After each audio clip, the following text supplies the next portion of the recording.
Saya yakin Anda sudah mengikuti kisah Buffett dari awalnya seorang murid Ben Graham yang bekerja pada Graham. Jika belum, Anda bisa ikuti secara detail step by step kisah Buffett dari part 1 di link di atas. Nah, di video sebelumnya, Buffett mulai mengkonsolidasikan seluruh investasinya pada Berkshire Hathaway akibat dari investigasi SEC yang melelahkan. Berkshire Hathaway pun dimerger dengan berbagai perusahaan yang dimilikinya secara silang, seperti Blue Chip Stamps, Diversified Retailing, dan sebagainya. Charlie Munger yang saat itu memiliki Diversified Retailing dan Blue Chip Stamps akibat merger dengan Berkshire Hathaway diangkat menjadi Vice Chairman. Nah, di video ini kita akan lanjutkan kisah Buffett pada sebuah perusahaan yang disebutnya sebagai probably the single best investment yang pernah dilakukannya. Saham ini menghasilkan keuntungan yang sangat besar, 100 kali lipat lebih. Nah, bagaimana kisahnya?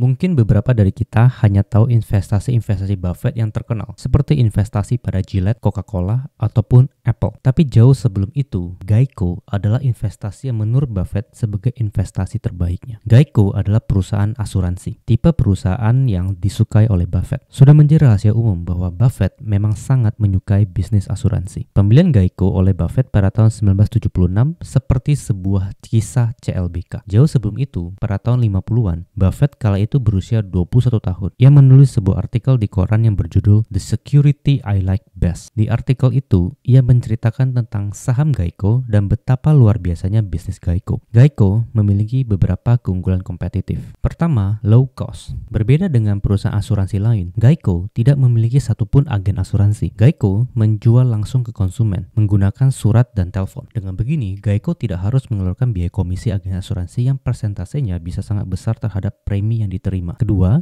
Geico hanya memberikan polis kepada konsumen yang berkualitas. Geico adalah perusahaan asuransi kendaraan. Kepanjangan dari Geico adalah Government Employee Insurance Company. Sebagian besar polis yang Geico berikan ditujukan kepada pegawai pemerintah yang berkendara dengan aman dan memiliki pendapatan tetap tiap bulan. Akibat dari underwriting yang disiplin ini, cost dari klaim asuransi sangat kecil, sehingga risiko Geico pun sangat kecil. Dalam 2 dekade pertama perjalanan Geico, ia hanya fokus melayani sekelompok tertentu. Buffett yang saat itu masih 20-an pernah membeli saham Geico dan menjualnya beberapa saat kemudian dengan keuntungan sekitar 50%. Kala itu, Buffett masih menjadi seorang pialang saham sebelum bekerja pada Graham. Kala itu, Buffett menyadari bahwa idolanya Ben Graham memiliki 50% saham Geico melalui perusahaan investasinya dan Graham menjadi direktur di sana. Ben Graham saat itu memang terkenal dengan diversifikasi lebar dan membeli perusahaan super murah. Tapi di akhir hidup Graham, sebagian besar kekayaannya dihasilkan berkat investasinya pada Geico, bukan dari membeli perusahaan murah. 20-an tahun kemudian, tepatnya di tahun 1976, Geico menghadapi krisis. Mari kita kembali ke timeline transaksi Buffett. Jadi di tahun 1976 ini, Buffett sudah membeli The Washington Post. Di tahun 76 juga, Geico terancam bangkrut. Balance sheet Geico kacau dan membutuhkan suntikan dana baru agar bisa bertahan. Akibat kondisi ini, harga saham Geico terjun bebas karena Geico menghadapi masalah kebangkrutan, hampir bangkrut. Tidak ada yang mau menyelamatkan dan menyuntikkan dana pada Geico. Melihat turunnya saham Geico, Buffett mulai tertarik. Cinta lamanya bersemi kembali. Nah, sebelum kita masuk pada transaksi Buffett ini, mari kita lihat mengapa Geico yang awalnya sangat bagus bisa menghadapi masalah dan terancam bangkrut. Hal ini sangat penting agar kita bisa memahami alur pikiran Buffett kenapa dia mau membeli Geico. Yang tentunya bukan hanya karena CLBK.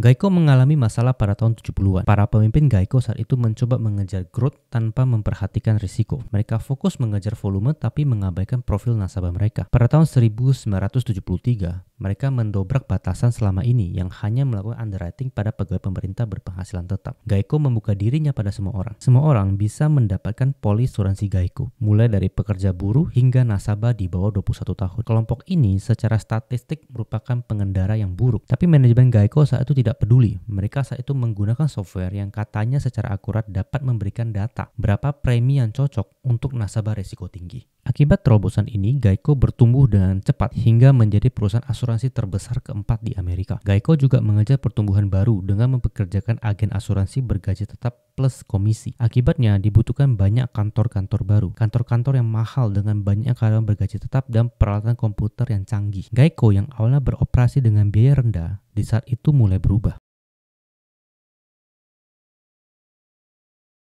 Akibat underwriting yang lebih longgar, beban klaim meningkat. Software mereka tidak akurat. Akibatnya, Geico merugi 126 juta dolar di tahun 1975. Harga saham rontok dari 61 dolar menjadi 5 dolar. Ben Graham yang merupakan mantan direktur Geico dari tahun 1948 sampai 1965 mengatakan bahwa Geico bisa dalam kondisi ini akibat mengejar pertumbuhan yang terlalu cepat. Penurunan drastis harga saham ini membuat Buffett tertarik, tapi Buffett belum melakukan pembelian satu lembar pun saham Geico. Ibaratnya seperti seorang penembak jitu yang sudah membidik tapi belum menarik pelatuknya. Buffett masih meragu, mampukah Geico turn around? Buffett pernah mengatakan, turn around seldom turn.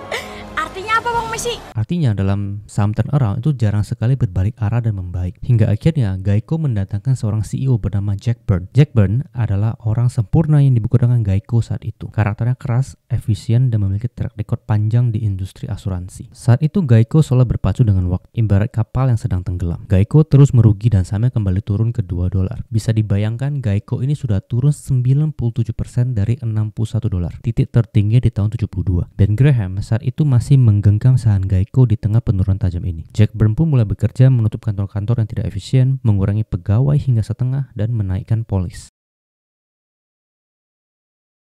Warren Buffett mengikuti perkembangan Geico dari luar. Sebelum menarik pelatuknya, ia ingin bertemu dengan Jack Byrne. Buffett ingin tahu apakah Jack Byrne memiliki kemampuan bukan hanya untuk menyelamatkan Geico, tapi menumbuhkan Geico di masa depan. Pertemuan dengan Jack Byrne meyakinkan Buffett bahwa Jack Byrne adalah orang yang tepat. Karakter dan fokus Jack Byrne untuk mengurangi cost dan membuat Geico kembali efisien memuaskan Buffett. Buffett sadar dengan menyuntikkan dana pada Geico, ia bisa kehilangan seluruh uang yang disuntikannya. Tapi, jika ini berhasil, maka returnnya berkali-kali lipat. Rewardnya memang menggiurkan, tapi Buffett tidak mau meresikokan kerugian besar. Ingat rule number one Warren Buffett, never lose money. Dengan Jack Byrne yang memimpin Geico, Buffett menarik kesimpulan bahwa kemungkinan besar bahwa Geico akan mampu turn around.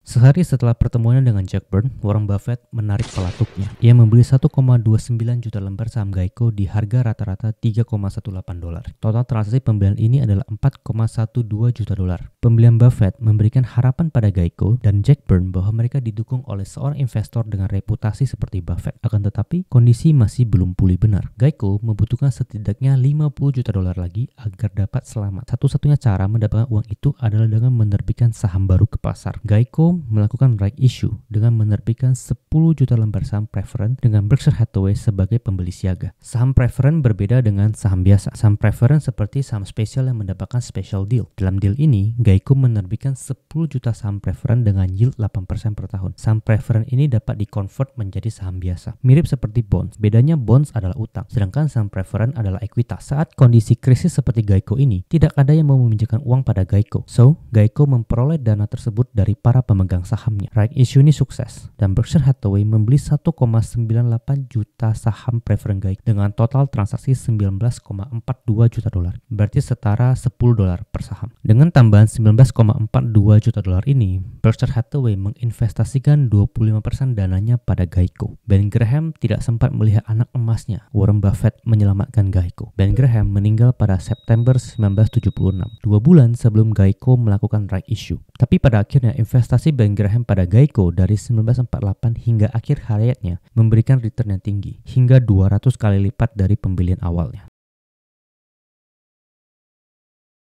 Geico berhasil turn around di bawah kepemimpinan Jack Byrne. Ia terus melakukan efisiensi dan memotong biaya-biaya tidak perlu dan mengembalikan Geico pada bisnis intinya. Pada tahun 1979 hingga 1980, Buffett kembali membeli saham Geico. Dari pembelian awal dan right issue, Berkshire Hathaway menginvestasikan 23,53 juta dolar saham pada Geico. Kali ini, Berkshire Hathaway menambah 18,85 juta dolar lagi. Saham Geico terus melaju dan bertumbuh dengan luar biasa. 16 tahun kemudian di tahun 92, investasi Berkshire pada Geico menghasilkan 100 bagger, setara dengan CAGR 33,67% per tahun. Selain itu, Geico juga terus melakukan shares buyback, sehingga kepemilikan Berkshire pada Geico yang awalnya 33% naik secara sendirinya menjadi 50%. Wonderful bukan? Itulah kekuatan dari shares buyback. Dengan perusahaan membeli sahamnya di pasar, ini akan mengurangi jumlah saham beredar, sehingga menaikkan EPS atau earnings per share bagi pemegang saham yang masih memiliki saham tersebut. Pada investasi Geico juga lah, Buffett menemukan seorang investor yang menurutnya lebih baik dari dirinya, yang bernama Lou Simpson. Mungkin kita akan bahas soal Lou Simpson di kesempatan lainnya saja ya. Nah, mungkin ada di antara Anda yang sekarang sedang mencoba mencari-cari chart saham Geico, namun tidak dapat menemukannya. Betul, Anda sudah tidak dapat menemukannya, karena pada tahun 96, Berkshire Hathaway membeli seluruh saham publik Geico. Berkshire Hathaway membayar $2,3 miliar untuk sisa 49% saham publik Geico. Harga pembelian ini 50% lebih tinggi dari pembelian awal Buffett, yaitu sebesar $45,7 juta. Kini seluruh saham Geico dimiliki oleh Berkshire Hathaway, dan tetap dimilikinya sampai sekarang. Bahkan dengan harga beli yang jauh lebih tinggi ini, harganya masih cukup murah menurut Buffett. Karena Geico pada tahun 96 memiliki float 2 miliar sampai 3 miliar dolar dengan profit 200 juta dolar. Berkat disiplinnya underwriting Geico, float ini tumbuh hingga 15 miliar dolar di tahun 2016. Hasil dari float ini dapat digunakan Buffett untuk diinvestasikan pada perusahaan lain. Kisah Buffett dan Geico sangat epic dan berakhir happy ending dengan Berkshire Hathaway membeli seluruh saham Geico. Setidaknya ada beberapa pelajaran yang kita bisa ambil dari kisah ini. Pertama, Buffett fokus pada bisnis utama Geico. Bisnis lain dimasuki oleh Geico memang bermasalah, tapi Geico tetap memiliki pegangan kuat pada bisnis utamanya. Kedua, hanya membeli ketika turnaround benar-benar akan terjadi. Buffett tidak berjudi dan bertaruh bahwa turnaround akan terjadi tanpa fakta yang pasti. Ia bertemu dengan Jack Byrne dan mengambil kesimpulan bahwa Jack Byrne memiliki kapabilitas dan fokus yang benar. Barulah ia membeli. Ketiga, tidak menjual terlalu cepat. Buffett belajar dari kesalahannya pada Disney yang menjual terlalu cepat. Pada saham Geico, dia tetap menggenggam sahamnya. Bahkan ia melakukan average up ketika harga saham Geico sudah naik hingga 50 kali lipat. Tapi bukan sembarang average up. Average up ini dilakukan karena memang dari perhitungannya harganya masih murah. Nah, semoga video ini bermanfaat. Sampai jumpa di video selanjutnya. Cheers.